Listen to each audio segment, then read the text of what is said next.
What is going on, everyone? Welcome to the Investing Bros live show. We've got a great one lined up for you today. Jerome Powell is still speaking at the time of this recording, but the majority of the points that he needed to make have been made. And even though the FOMC meeting did see another pause for who knows how many, I guess I lost count of how many pauses we've now had in a row. But the speech he's giving right now, or the words he talked about here within the last 20 minutes, have absolutely sounded like if everything continues to go in its current direction, and we'll specify what that means, we should be seeing for the first time in over 2 years the rates of the interest rate hike be going down. We actually see a cut for the first time in a long while. What does this mean for the crypto markets? Right now, they're going to the upside. What's the longevity, though? We're going to cover that and a whole lot more. We also have some big news happening today, or rumors about the presidential nominees, who's actually still going to be in the running in the next couple of weeks. We'll talk about that and more. But first, you guys got to smash the like button, hit subscribe if you're new to the channel, and we got to roll our intro.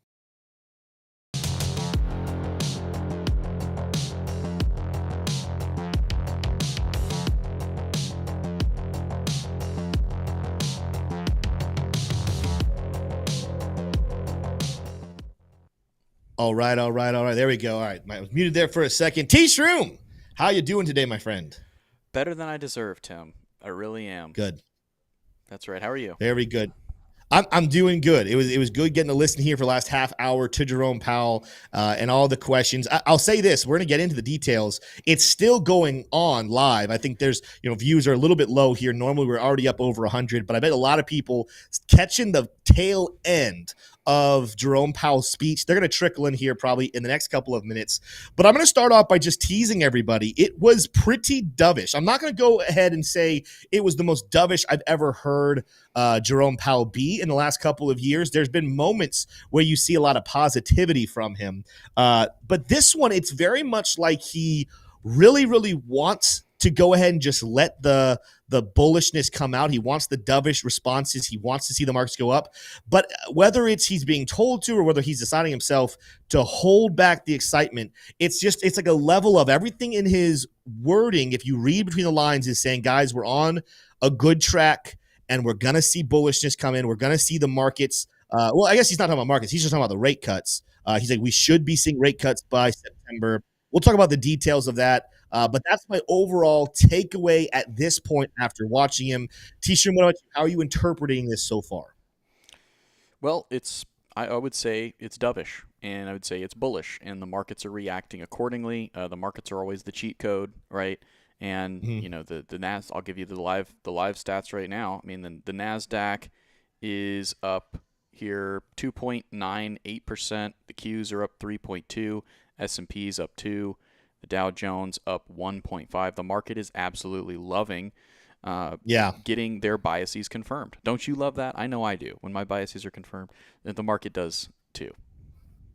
Well, and it's something that we're going to have to discuss here more later, but reality is, I think we can have two different conversations. We can have a conversation about the data, and we can have a conversation about reality. So what I'm about to say, before anyone goes in chat and says, Tim, I can't believe you're buying all the BS, just listen to what I'm saying. I'm only referring to data right here. I'm not referring to reality. And at this point, data and reality are two different things. But the data, it's actually showing us we're in line, T-Shroom, to have a soft landing. That is something we have talked about ever since we knew inflation was going to get out of control. Late in 2022, when the rate hikes were really flying, Jerome Powell was increasing by at least 25 basis points. It seemed every single meeting.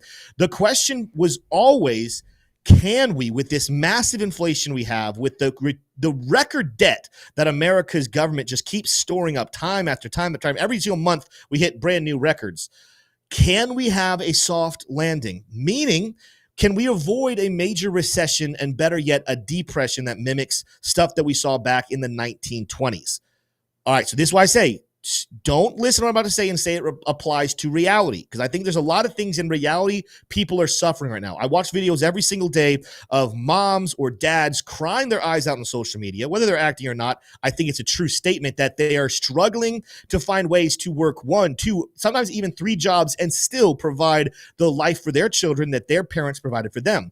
We're in a troubling place. But when it comes to the data, What Jerome Powell is looking at is he has that dual mandate. He's got to make sure that unemployment rates stay relatively low and balanced, and he's got to make sure that inflation stays relatively low and balanced.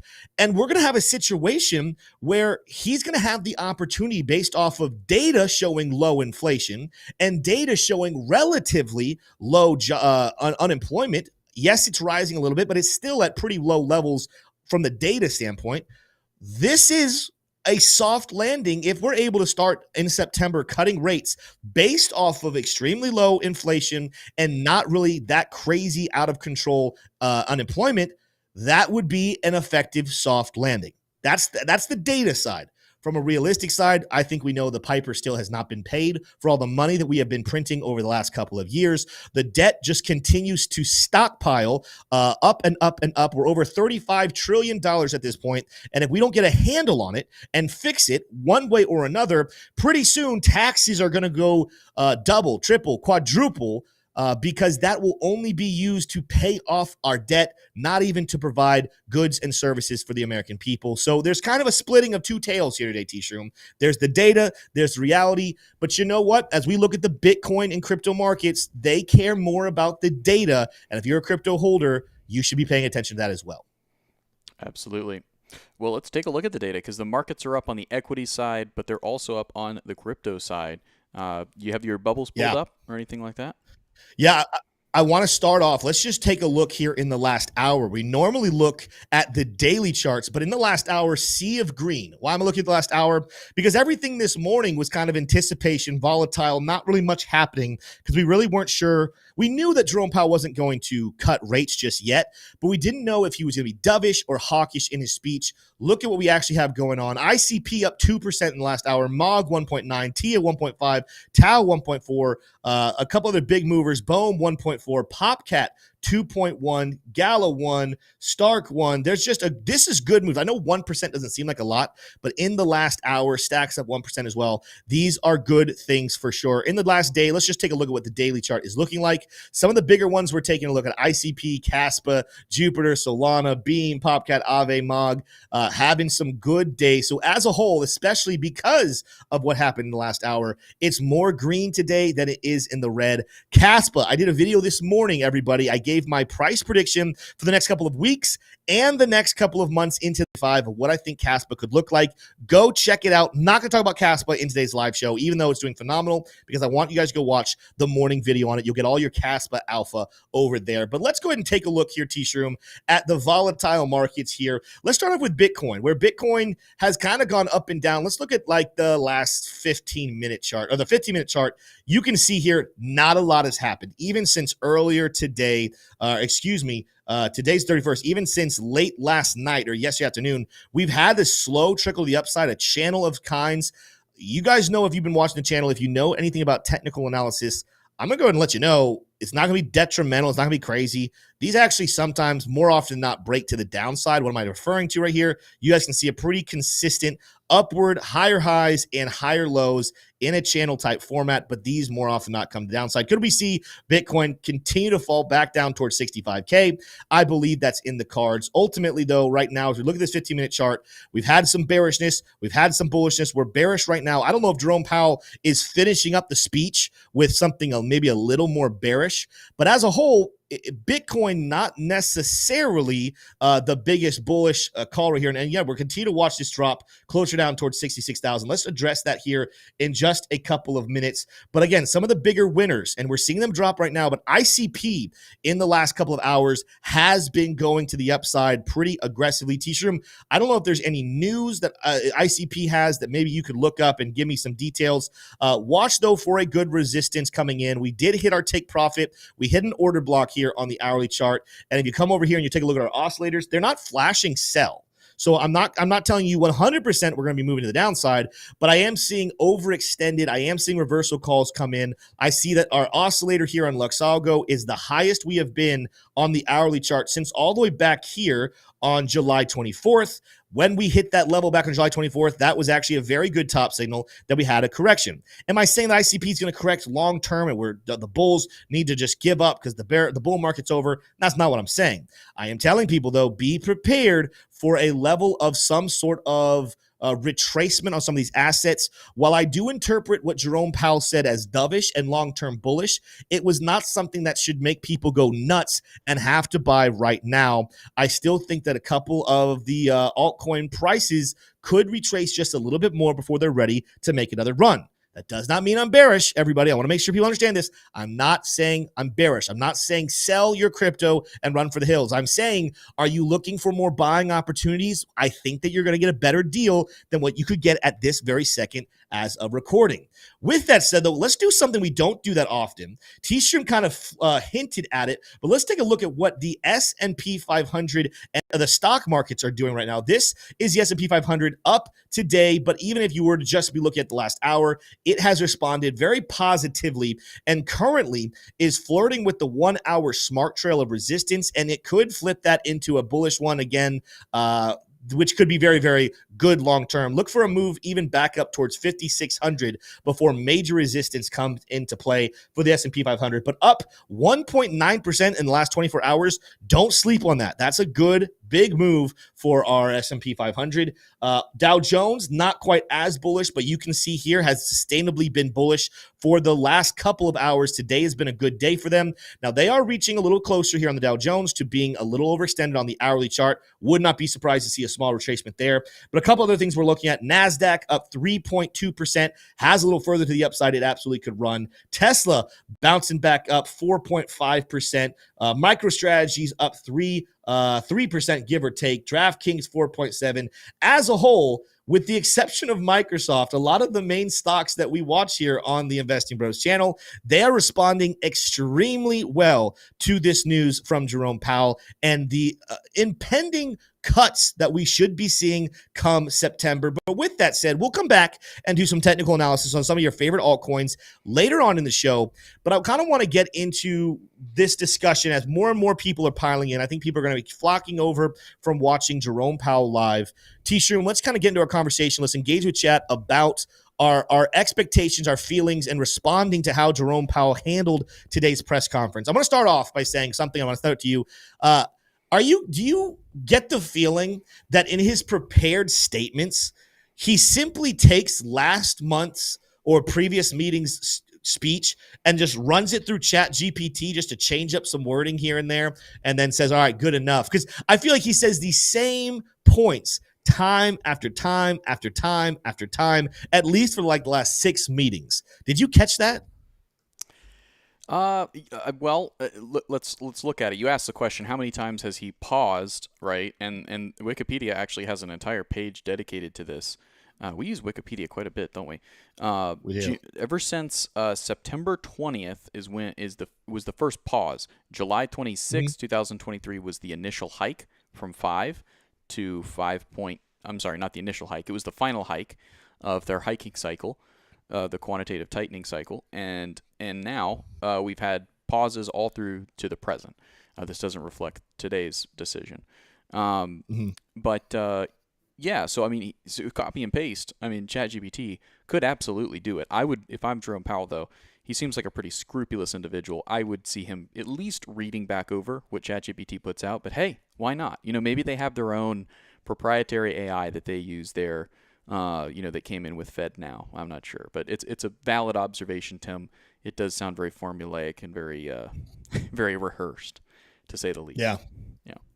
Well, let's do this. Let's talk about. We're about to get into some data here. Just give me your overwhelming, for anyone especially jumping in. I think we talked about it a little bit in the intro, but what is your big takeaway? How are you feeling about your investments after listening to a half hour of Jerome Powell answer some questions seems like the same people every time. That's the other thing. It's always the same people asking questions. They have their nice routine going on. How are you feeling about the markets right now?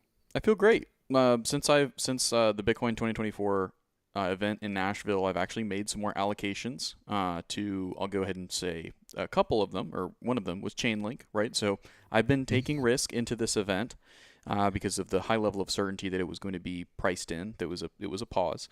And now, I'm probably going to hold off, not because I'm more bearish. more bearish on anything. It's just, I've allocated confidently into this event, and it went about as well as I thought. Now, what we've seen around the last couple of decisions, though, is that this is where market manipulator sharks love to dive into the waters and take advantage of folks. So this initial pop that we're seeing on the NASDAQ and in crypto could be a bull trap. I'll say that again. This pop could be a bull trap, because what we've seen in the past, the last two decisions, if I'm not mistaken, correct me if I'm wrong in the comments, is we've actually seen a pullback on what should have been perceived as a pause should be somewhat bullish, considering we're transitioning away from a quantitative tightening. And then what the market will do is sell off, make people uncertain and scared, and FUD them out of their bags, and then the market goes right back up. So I think what we could see here is the opposite of that. This is Wall Street kind of setting up a bull trap. Doesn't mean it's going to happen, because this one does make sense. This is the logical pump. But maybe there's some 4D chess at play. Overall, I'm feeling very bullish. I think that, for the Keynesian economic world that we live in, Jerome Powell is the guy. Whoever nominated, I think it might have been Obama, whoever nominated him did an excellent job of picking him for the job. He did it again. That was my first words to you when we jumped on this call. I mean, we're in the same house, but he did it again, right? Jerome Powell was just doing what Jerome Powell does best, and just calming the waters. And ultimately, a soft landing is not an inappropriate way to characterize what we've seen in the second half of 23 and now through 2024. Well, let's take a look here at a couple of data points I think that are going to be very important. The first thing is, as we mentioned, before you go to my screen here, T-Shirt, I want to make sure people understand what the future looks like and kind of what Jerome Powell said. After being asked by several of the interviewers, several of the journalists, is there a cut coming in September? He did not say yes. He did not say no. He's a good politician, even though he was not elected. He understands the political world. He understands how to answer questions in a political way. But he gave us a route of actually kind of implying the answer is yes. And that is as long as inflation doesn't start to shoot back to the upside, and as long as unemployment continues its trend where it's not necessarily in a bad spot, but it is getting stronger, meaning higher levels of unemployment, as long as that trajectory continues, it does look like September is the first meeting they will have a cut on the table. Something to look forward to. Next Wednesday is today, not next Wednesday, excuse me, 2 Wednesdays from today. It'll be August 14th. We will see core inflation and inflation numbers coming out. So this is something you got to look forward to. You can go to my screen now, T-Shirt. I'm sorry about that. You can go to my screen here. According to Trade Economics, the data you're looking for, this is going to be major. We're going to see 2 different levels, right? There's no August meeting. So we have to wait until September. T-Shroom, while I'm doing this, make sure we get the date correct. I don't know if it's early September or late September. Maybe this one even says, it says September 18th. Never mind. You don't have to look anything up. 17th, 18th. So Tim, right in the smack dab middle. I've always got the FOMC scheduled right up here. And Tim, this is the bonus rally that you're only going to get on the Investing Bros. Yes, we do skip August. It is true. But there is Jackson Hole, August 22nd and 24th. Jackson Hole is kind of like the State of the Union for the Federal Reserve. This is where Jerome Powell comes out and kind of gives his statements. He's been asked a lot about the federal debt, right? And he has been outspoken, first on CBS, it's a 60 Minutes report, and then again recently, I think it might have been the Senate hearing. He's been asked about the debt. He's given an answer that he thinks it's on an unsustainable route.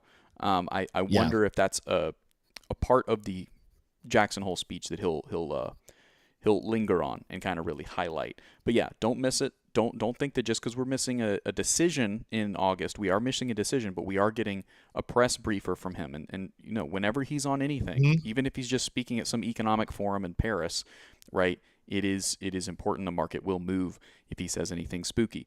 August 22nd, 24th, that's the Jackson Hole date. But yeah, very important. 17th, 18th. Is the one next. Very important details right there about Jackson Hole. And I want to echo something T-Shroom even said right there, but I'm going to go a step further with it. There's nothing going to be magical about the first rate cut when it happens, whether it's in September or whether it's in November or December, or even if it doesn't happen until January of 2025. I want you guys to understand there's nothing magical in and of itself of that cut the only news. It's about the sentiment of where we are going in the future and what the future looks like. And that reason, it is about looking forward in an expectation of what is coming. And that's why Jackson Hole is going to be so important. No decisions are going to be made at that meeting, but what they portray what the future looks like and the sentiment of the space, that's going to have major impact. Going to the details of that September 18th meeting, however, the next time we will get to listen to Jerome Powell speak about rate cuts and if they happened or not. Go ahead and go to my screen here, T-Shroom. This is the Fed Watch tool right now predicting 0% chance of a pause or a rate hike. Let me repeat that. Right now, the Fed Watch tool that tries to predict what happens is giving a 0% chance, not a 1%, not a 5%, not a 0% chance. Can that change? Absolutely. But what they're saying is there's an 85.6. The most likely outcome is that we cut to 5 to 5.25 interest rates. That's the majority. I would expect that to maintain the majority opinion and what's actually going to happen. But we do see 14% prediction that we could get a double rate cut. I could see some of this happen, like if inflation numbers stay low or even drop, and unemployment seems to pick up steam of moving to the upside, you could see Jerome Powell use his tools to say, all right, that's it. That's what we wanted. Let's skip the 25 basis points. Let's go straight for 50. And we could see 475 to 5. There currently is a 0.1% chance that we see 450 to 475. As I mentioned, though, just because we get a cut in September isn't in and of itself the biggest news. The bigger news is going to be, what is the expectation for the end of the year? Where will we be by the December meeting? And right now, the most likely outcome, even though recent remarks in the last FOMC meeting from the FOMC said that they expected one rate cut by the end of the year, right now we are pricing in 3. Not just 2. I want you guys to take a look at here. 0.1% chance that we only get one rate cut. So it's not 0, but it's pretty stinking close. 30% chance, 30% chance that we get 2 rate cuts.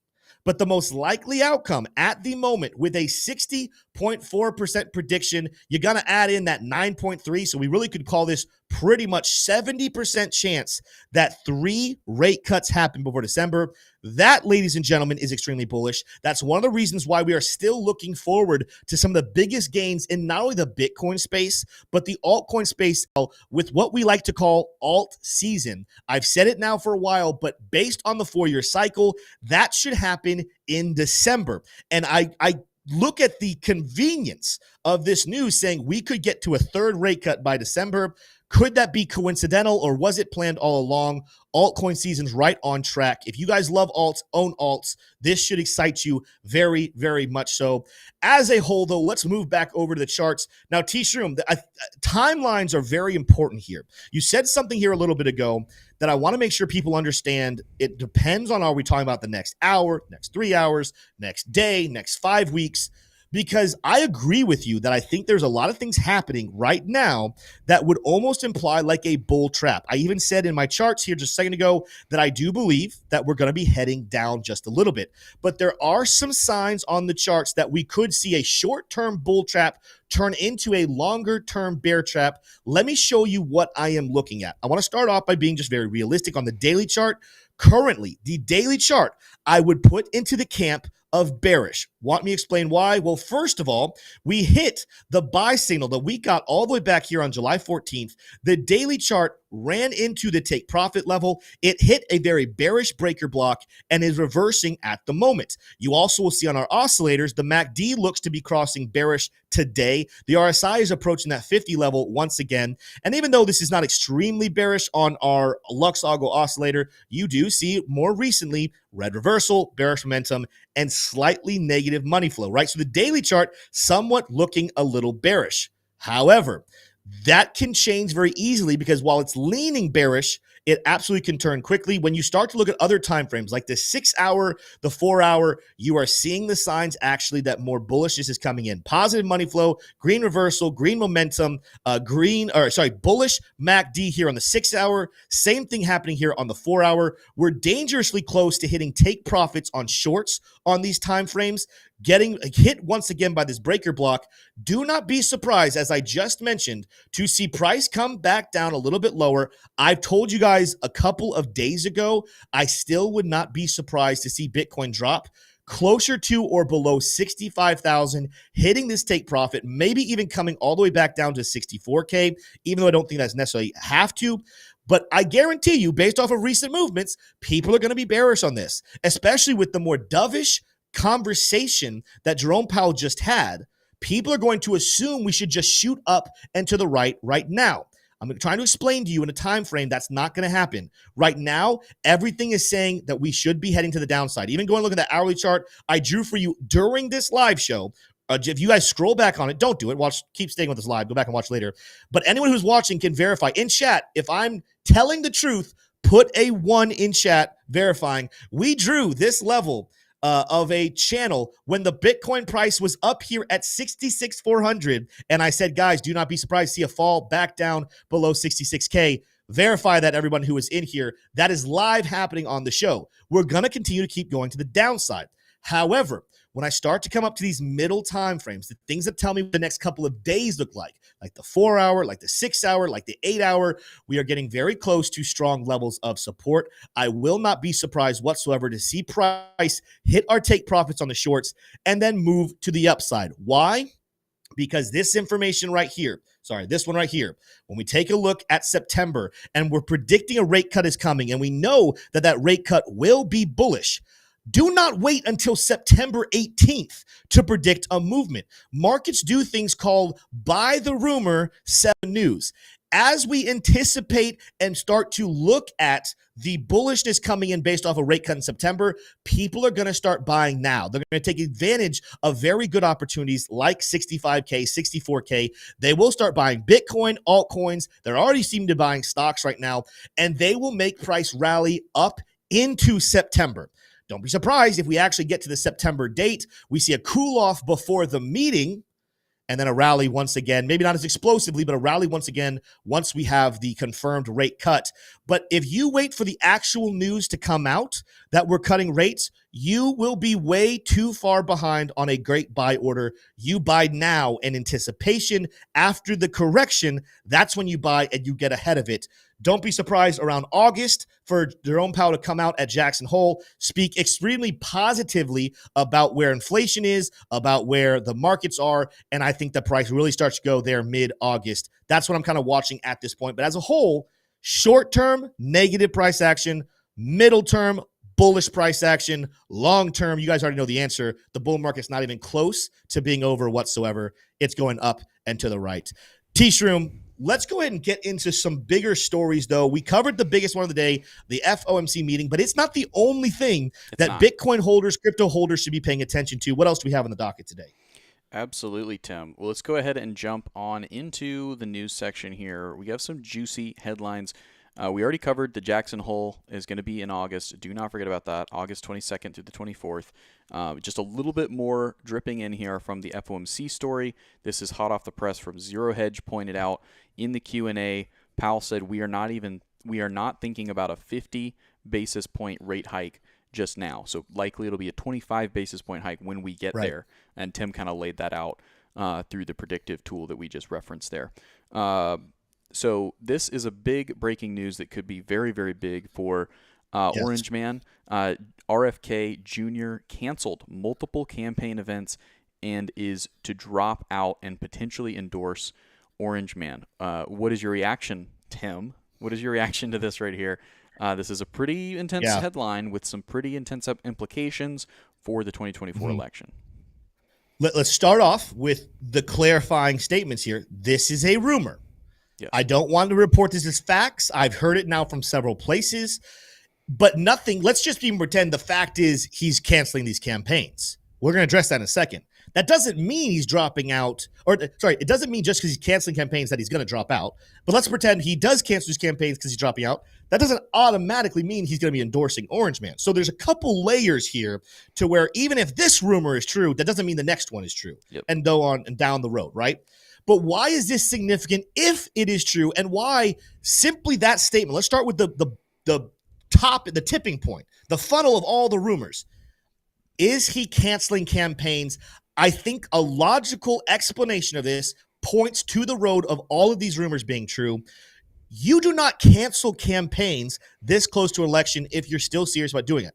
Also, let's just think back to what happened this past weekend, where there was so much anticipation about both RFK and Orange Man speaking at the Bitcoin conference, in which case I think everyone walked away, unless you are probably related to Orange Man. Maybe family members and his aides thought he did a fantastic job. But the rest of us who live in the real world all walked away saying, dang it.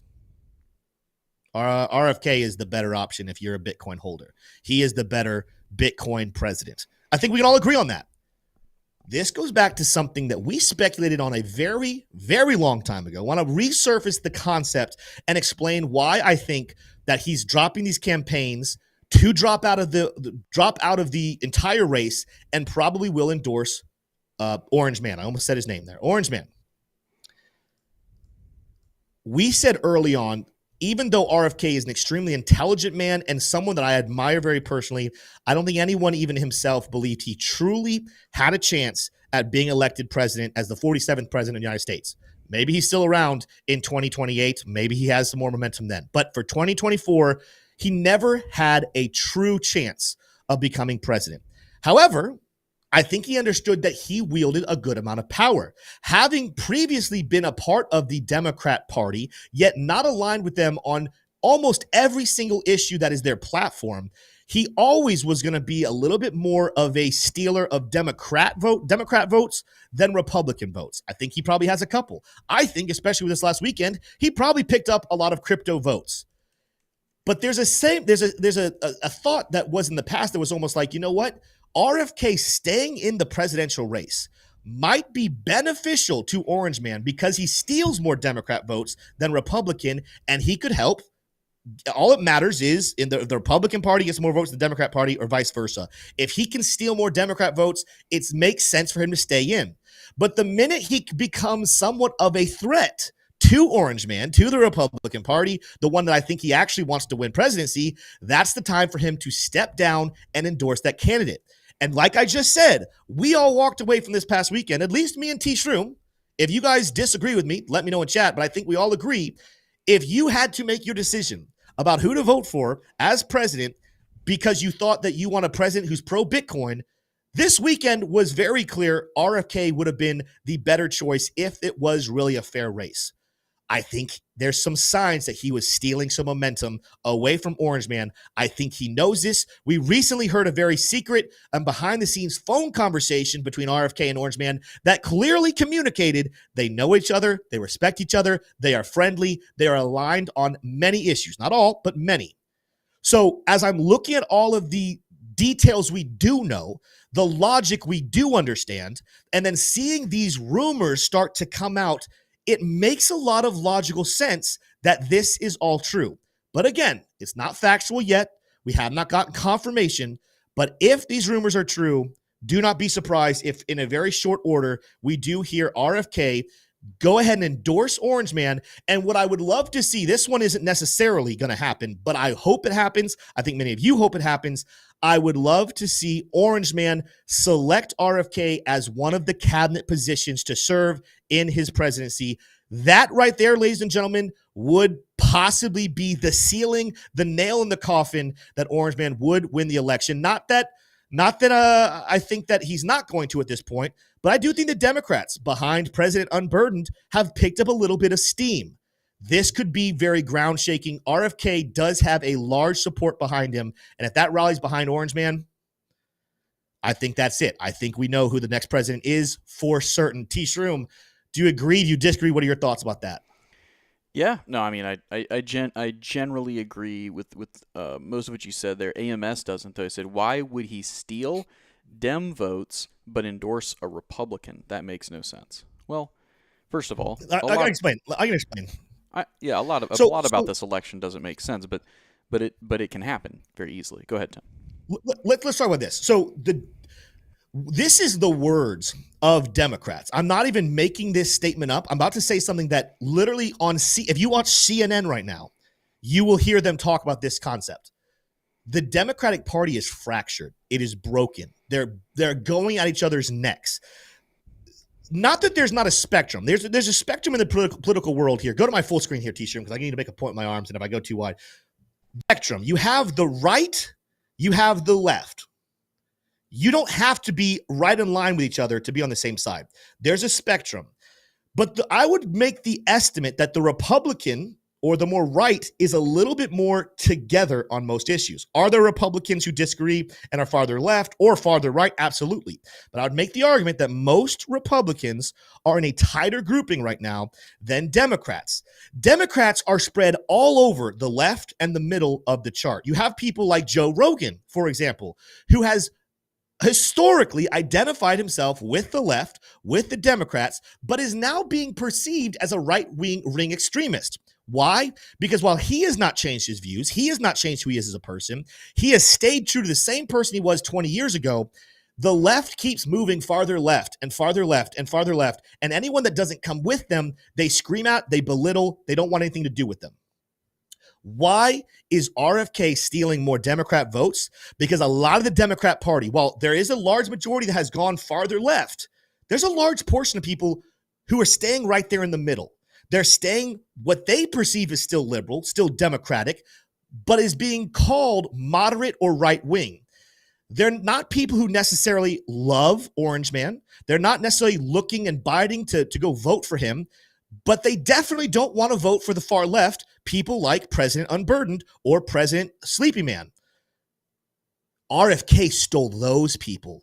Is he getting a couple crypto people before this weekend? Absolutely. Some people that probably even voted for Orange Man last election.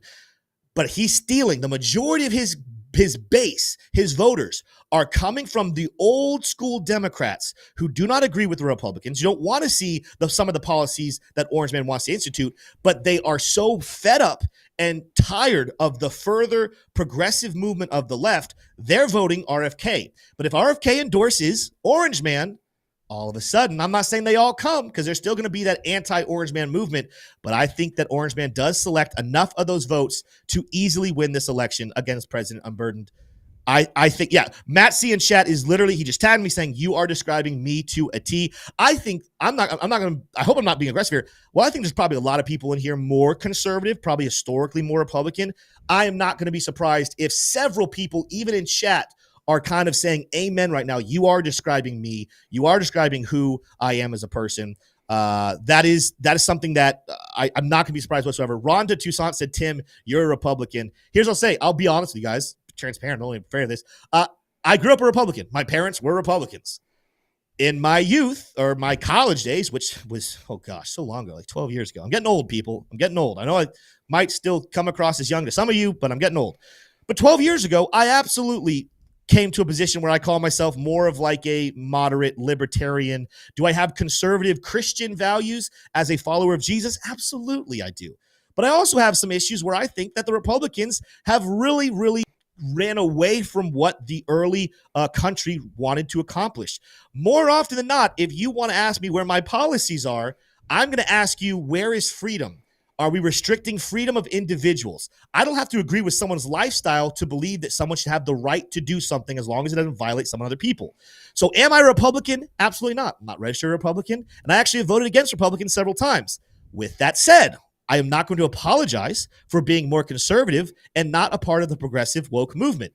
If you guys don't want to watch anymore, I'm fine with that. I wish you would. I still love you. I still respect you. I want you to be heard. You have the right to your opinion, but I have the right to disagree with it as well. And that's where I'm sitting at this point. That was long-winded right there, T-shirt, but I think it was good. I think people appreciate that. If you guys appreciate that take, smash the like button. Yep. Throw it back to you, T-shirt. Any thoughts there? Well, and a lot of people are going to think, that, yeah, this is too political of a show for me and move on. It's an election year. We talk about politics. Politics does affect your investments. If you are under some delusion that it doesn't, help yourself. Help yourself. Now, some of you are sitting there like, no, please talk more about this. I'm so fascinated by this. Look, if you want to learn more about this, the kind of stuff we're going to talk about today in bro time after the show, head on over to the Discord. and you'll be able to talk and ask questions about our political views and all kinds of different things. While Tim said that he's not a member of the Republican Party, I'll tell you this, we will lay hear. out our complete voting records. T-Stream and I are going to go into our history in membership stream today. We will tell you every person we've ever voted for in our entire life. Absolutely. And major benefits, I think, all, summarized it pretty well here. Said major benefits that because the Republican candidate is in the middle while the Dems are far left, excuse me. And that's a pretty good summary. So I would be shocked to see RFK endorse anyone other than Orange Man at this point, solely on the Bitcoin aspect. Brings it back to crypto. And I'm not just saying that. Like, Bitcoin is a pretty big issue this political cycle because of the voters, right? The voter is a lot of people who own Bitcoin now, and it's a lot of the same people who vote. And also, it does have a lot of huge implications on things like free speech, freedom of transaction, taxes, different things like that. So I really like that summary. It looks like most people in the chat today are generally agreeing with this, except Eric Wallen, who's just laughing. Yeah. He's just watching the world burn. Well, he's trying to start a campaign in chat that we're not going to repeat, but still love you, Eric Wallen. Still love you. Funny. There's fake news in chat. That's all I'll say. Let's keep moving on here, T-Shirt. Any other news that we have today before we get into some factoid of the day and our Q&A? Absolutely. We've got two more stories here.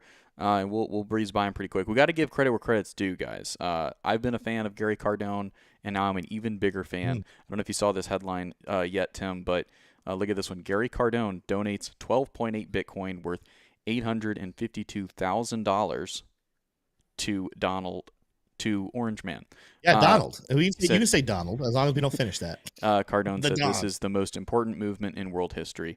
Cardone, famous for not being involved in politics until now, is making quite a big statement here by opening up that pocketbook and going for it. So really, really cool. I'm actually a friend of Gary, worked with him for a while, and he's a good guy. He's a good guy, and now he's even an even gooder guy, to use the best English in my repertoire there. But one more story here, Tim, unless you had any thoughts on that. Do you think you could match him or double him there, Tim? My only thought when I saw it was, man, Gary, I thought we were friends. When are you going to give a brother 12 Bitcoin like you're giving old Orange Man, That's funny. Lloyd's of London, cover holder Everitas and Ethereum-based issuer marketplace Nymos have teamed up to offer on-chain crypto policies. This is big. Lloyd's of London, for those of you who don't know, is the company that insures things like Beyonce's vocal cords and Ronaldo's legs. If you were to be injured or if Beyonce lost their voice, they would still get paid the crazy amounts of money that they expect because of insurance policies. Those types of insurance policies, you can't get them anywhere, okay? You can't get them from Northwestern Mutual. You have to go to Lloyd's of London, and these days you can actually get that on Ethereum as well. They've chosen Ethereum as their blockchain of choice. So bullish. Is Ethereum going to blast off because of this? I would not expect it to, but it's just continued adoption from a very sophisticated and historic and well-respected institution, Lloyd's of London there. But that will wrap up the news, Tim, with a lot of bullishness. There we go. Almost zero bearishness, and it's exciting. Absolutely. So make sure, everybody, if you guys have enjoyed the show so far, we're about to do our factoid of the day, get into some Q&A, but make sure you smash the like button. Here's what I'll say, T-Shirt. This is what I've noticed, but I want to talk to everybody who's still here. So views have dropped since our political conversation. Some are going to say, oh, that means we need to stay away from this type of topic. I usually do like to do that. Here's what I will say. If people are getting offended because an investing channel is talking about politics, I'm so sorry. I'm so sorry that life has put you in that perspective where you cannot stand to listen to people talk about politics in a way that you disagree with. That being said, because I care about investing, because I care about you guys and how your portfolios are going to look, the largest impact over the next 6 months on how your portfolios will be growing or dropping over the next couple of years is going to be impacted by politics. I say it all the time now. You might not care about politics, but politics absolutely cares about you. But you know what else? I'm not going to apologize for who I am and what I believe. This is called conversation. If you disagree, converse with me. I watch shows, I listen to people I disagree with all the time. Have a conversation. I would encourage all of you guys right now to please, if you're still listening to the show, whether you agree with me or disagree with me, smash the like button, not just even because I want you to smash every single like button, but support our channel as we continue to navigate all of the crazy waters. We're under no delusion that politics is a messy, messed up situation. At this point, you can't even sit down at a dinner table with your family and not risk offending people with a personal belief. But I'll tell you this, as we go forward, this world has a lot of things that could have a bright future, but it also has a lot of things that are a scary future. And bad things happen when good men stay quiet and do nothing. I'm not about to become, me and T-Shirt, we're not about to become the foremost political channel. We are still going to keep things mostly crypto, mostly investing. But at the same time, when we believe very strongly that there are certain things that should happen, not only for the future of your wealth, but also the future of the planet, I'm going to speak up. T-Shirt's going to speak up. And we need people like you to support and show that that is tolerated. That is something we want to see here. And I encourage you, again, for anyone listening right now who disagrees with some things that I have said, but you're still watching, kudos and shout out to you. You are a part of what is going to fix this planet. In the same light, if you guys say something that I disagree with, I'm going to stick around and listen to you as well, because that's how we get better. We don't always have to agree, but we have to listen. We have to talk. We have to debate. And we have to understand that at the end of the day, we might disagree on 1, 2, 5, 10 subjects, but in reality, we actually agree on a lot more than we disagree on. And we got to find ways to discuss our differences, but come together in our unity. That's how the world, this country, and Bitcoin will continue to grow and be positive. I think war in 2024. Let me know in chat. War in 2024. Not yet. Let's see. I have to wait until 2032. We'll run for office in 2032 once we're both over 35. That'll work. Yeah. Yeah. Okay. Akes Masafer said really well. He wins the Marketplace of Ideas today. He said, I don't agree with anything you guys say politically, but I still love you guys for the educational content. Absolutely. Love it. Absolutely. Let's get into some of that educational content here. Brought to you all by Houdini Swap. It's the best place to swap crypto, and it's completely 100% private if you want it to be, and you can also make it public as well. But go head on over to Houdini Swap for your crypto swapping needs. Tim, let's get into some education here. What is the top speed of the fastest man on Earth, Usain Bolt? 27 miles an hour, 28, 31, or 32? Tim, what is your answer to this question, to this factoid of the day? Wow. Okay. Let's start off by just saying any human that can get over 20 miles per hour, you're an impressive human being. So the fact that the lowest is 27 already just kind of blows the fact of how fast he could actually move out of the water. I don't think he could quite crack 31, but I don't think 27 is either. I want to say 28, very close to 30. And if he gets over there, I'll be very impressed. But I don't know the answer to this. I've never looked up the actual top speed he ever got to. I'm seeing a couple 31s, and Matt C., he's somebody who I feel like would know this random fact. You know what? I'm going with Matt C. and Steven Watson. I feel like they've looked this up. They know the answer. And I'm going with C31. But if it's B and I talk myself out of it, I'm going to be very depressed. There you go, Tim. Oh, okay. Well, that's fine. You're good. Okay. 27. You didn't still talk impressive. Out of it. I know it's the lowest one you gave, but if you can get over 20, if you can get over, well, I mean, the elf, I'm talking to you and the elf collectively. I know you guys have to coordinate and get this stuff done. Anyone who can run over 20, you are a fast human being. If you start to push over 25, you probably have won a medal at something at the Olympics. You have angered but the 27, elf, very impressive. And he's swelling in size. Look at him. He can't stand it. Bolt reached a top speed of 43 kilometers per hour, 27.33 miles per hour. Absolutely insane. Now, Tim, you might be thinking, man, I want to know what that looks like. Okay, well, let's take a look. Let's take a listen. There's the start, and Bolt got a good one. Engaged right with him, and so's Asafa Powell. Bailey's there too. But here's Bolt. Bolt charging to the front. Gaze coming, but can't catch him. Usain Bolt. Look at the time. 9:58 world. Just incredible speed. I think he might be able to keep up with me too. Also out there on the racetrack. We're having fun, folks. That was our Factoid of the day, brought to you by Houdini Swap. There we go. All right. Well, Matt C let me down. He said, Tim, I was completely guessing. Well, I was too late, and I went with your guess. It doesn't matter. I wasn't right with mine either, so we lost together. Let's get into some chat here, some Q and A. Eric Wall and Tim, can you run it all? You're so top heavy. That's kind of rude. I can run. I can't. And here's the thing. I'm not going to go too far into it because we're on the internet, and you guys aren't about to watch a video of me running. But I'll tell you this. Ask my mama. You always can trust a mama. Mamas never lie. I had some wheels as a kid. I don't think I ran 27 miles per hour. I might have eclipsed 20, but I was a running back in high school. You have to be able to run when you're in high school, when you're running back at least. So why are you running? I'm not Usain Bolt. Why are you running? And I'm sure T-Shroom could beat me in a race, but I had some wheels. I don't know if I never run anymore because I just lift weights, but maybe I'll try again. Maybe I'll start training in Eric, and we're going to see how top heavy I am when it comes to top speeds. Imagine Usain Bolt on ice skates. Dude could skate at 50 miles per hour. Yeah, if he was coordinated, if he got the skill. He's an impressive athlete. He's pretty good at soccer from what I understand as well.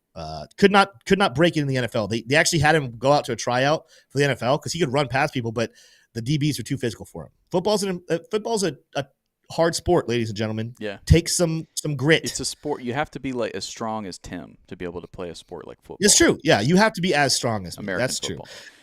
American football. El Toro said opinions. Oh, sorry. Go ahead. I was going to say, while we're continuing to read chat here, let us know any questions or any tickers that you want us to do TA on. Can be equities, can be Forex, can be crypto. Maybe you've heard of crypto too.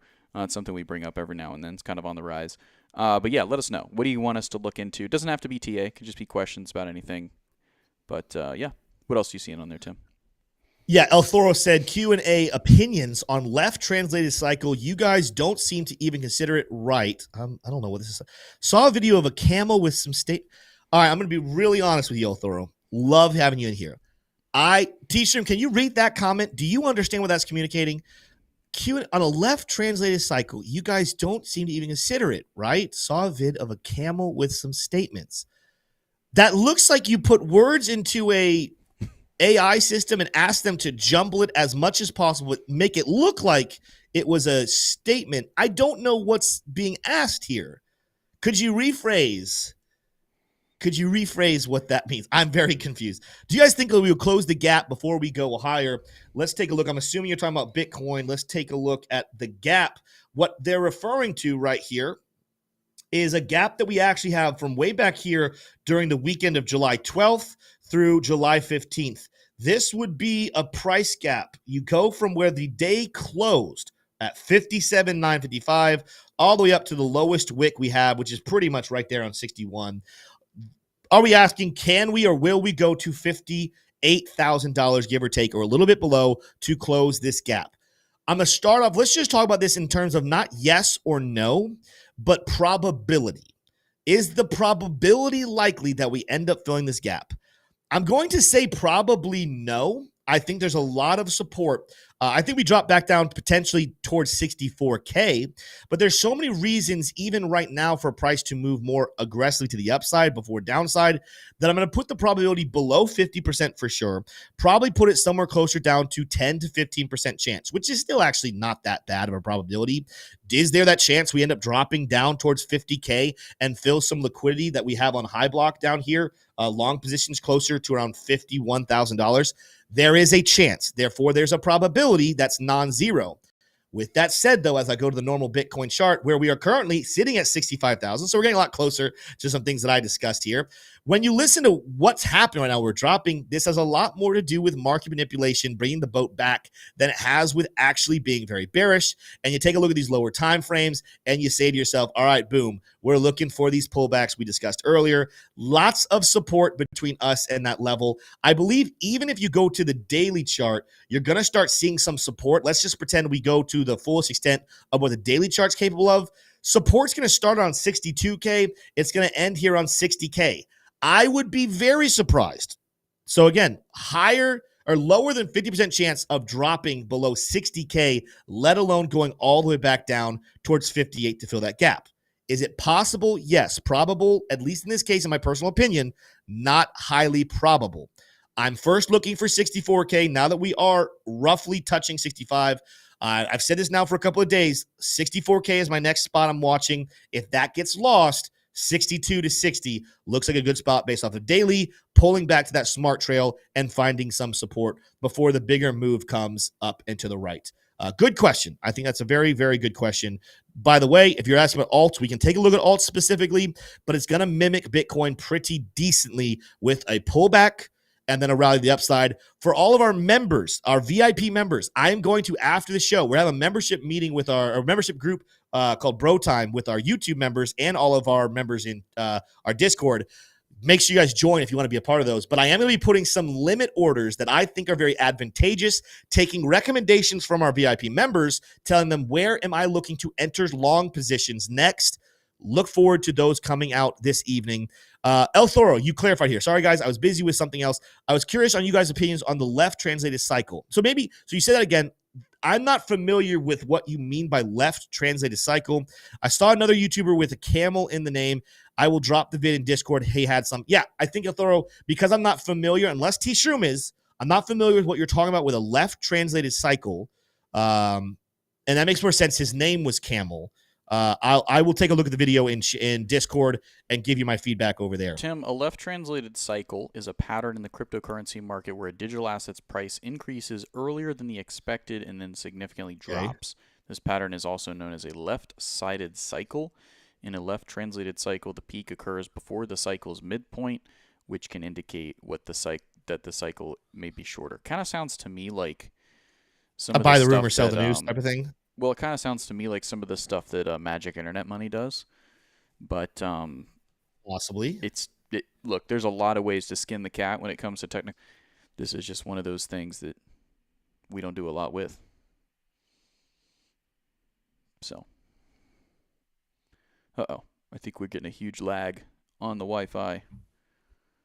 Oh, it cut. Okay, you're back. I was like, yeah, the Wi-Fi cut out there for a second. I don't know what that one was. We're back, though. We're back.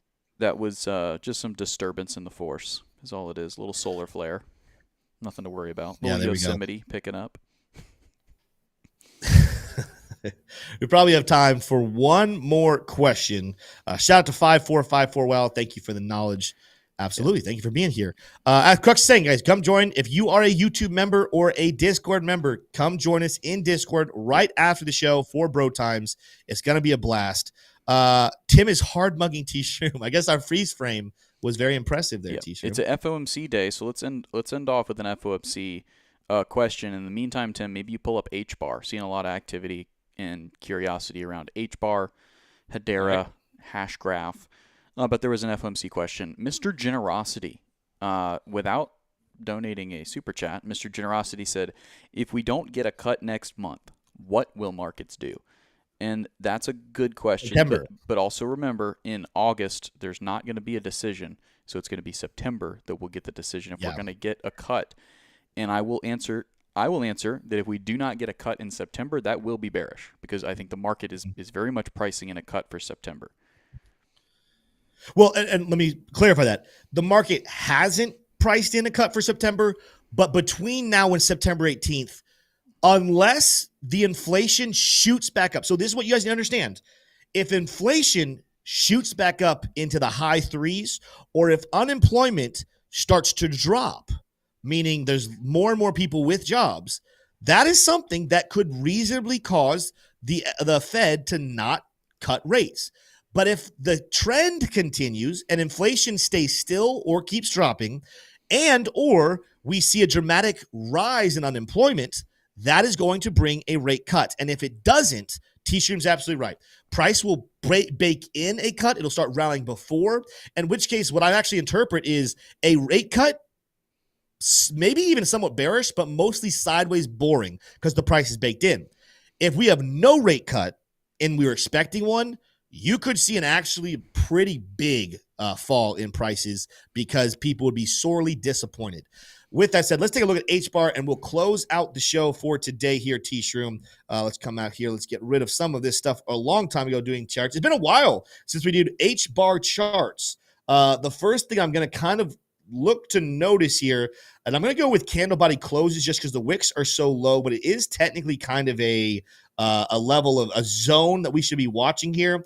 But we could be seeing ourselves kind of forming a rough falling wedge pattern here on H-bar. You can see a couple touches now of our support level with some wicks below on the daily chart, several touches of our resistance. Either way, we see constricting volatility in a bearish format, but the bearishness is coming to a close. This could imply that we do see the price of H-bar when a breakout eventually happens somewhere down the road, maybe making a move back up towards 10 cents. So that's a little bit of the analysis. Let's take a look at what Luxago says on the daily chart. Not surprising, we're coming down here to our stop loss level on a recent sell order. I don't think that we're gonna have to break down through that necessarily. Let's see what the 4-hour chart. A lot of volume coming in here in this last 4 hours. Holy cow. Compared to recent 4-hour volume, nothing has come close since all the way back here in April of 2023 when we had the high of H-bar. Other than that, no volume has matched it like that. Coming back down here, look at that. Take profit kind of sitting here right beneath this trend line. Don't be surprised to see a daily wick below this blue line again, but take maybe a buy order here on 5.7 cents, kind of that midway point. And then these longer time frames, daily charts, we're looking at possible move to the upside here.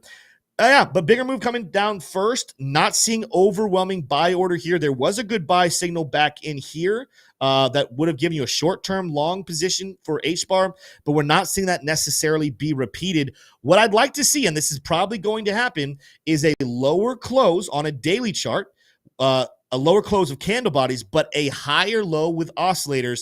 That would be the bullish divergence you need to feel good about a reversal coming to H-bar.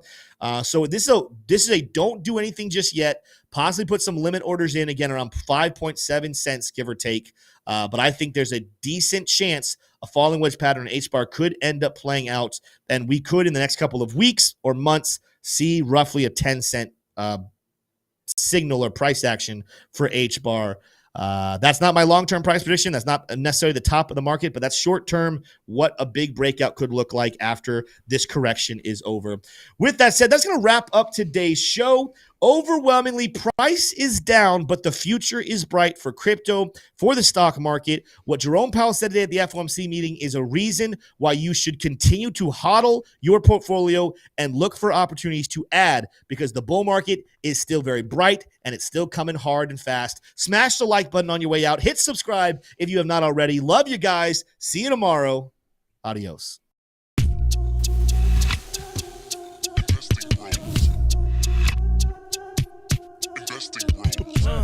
Trying to make paper, turn that better to cake. Money like Lego, connect the dots that bank.